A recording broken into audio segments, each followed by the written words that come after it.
Hey everyone, Peter Zeihan here, coming to you from an incredibly green Colorado. We've gotten double our annual precipitation before we even hit April, and it hasn't stopped yet.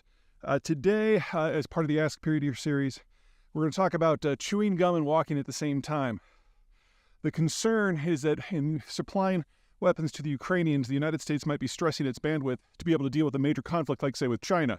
The punchline is no, this is not something I'm worried about at all, for the simple reason that the people would be doing the gum chewing and the walking are different people.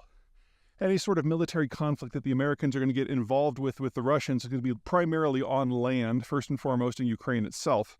That's an army job. And any conflict that's going to involve the Chinese is going to be on the high seas. That's a Navy's and to a lesser degree Marines job. So the United States is perfectly capable of fighting two wars if they're very different sorts of wars. So I'm not worried there, number one. Number two, nothing has happened with the Ukraine war yet that has really hit American military preparedness. So let's hit this first from the weapons point of view, what's already been given. Most of the stuff that the Americans provided to the Ukrainians are things that the U.S. military hasn't used itself since at least the 1990s, and in most cases further back. This is Army surplus that is a generation or two technologically behind what the military uses. And so really the Ukrainians are just going through our hand-me-downs. Now, we would have given these things to the Allies. That's what we did at the end of the Cold War, for example. But most of the militaries in Europe have been downsizing or skipping a generation of technology. Just left all this stuff like HIMARS sitting around in warehouses. So with a couple of notable exceptions, these are not things that the U.S. uses at all, the notable exceptions. There are currently 2 Patriot batteries operating in Ukraine. That is very close to the top of the aircraft that the United States has right now.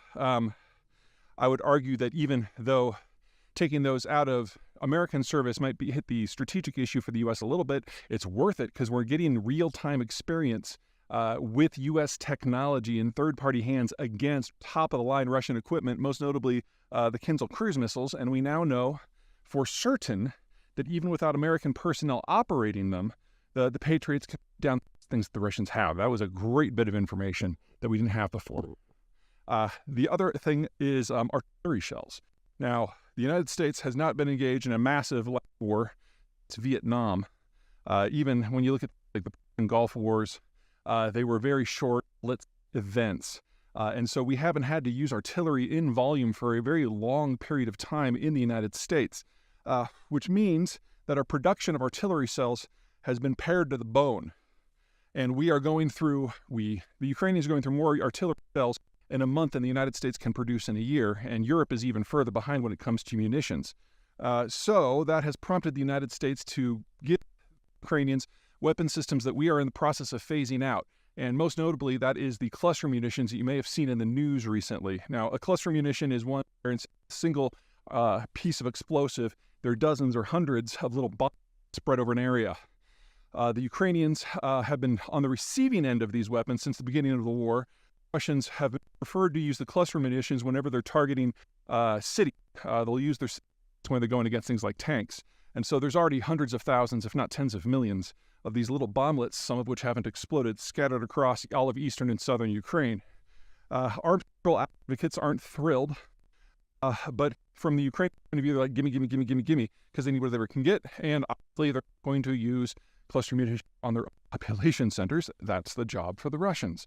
Anyway, these are weapons that are, it's a little distasteful, and the United States Army was in the process of taking them out anyway. So again, this kind of falls into the category of surplus stuff, even if it's not quite kind of there. Anyway, bottom line, U.S. military preparedness really hasn't been affected by this war to this point. If anything, it's proving to be a useful proof of concept for how the U.S. is likely to fight wars in the future. In the aftermath of the war on terror in Iraq and Afghanistan, there is no political support in the United States for a mass deployment for anything except for top-level national defense.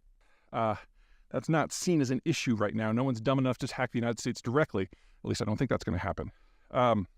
Which means that U.S. strategic policy is going to be operating through third parties and or using special forces.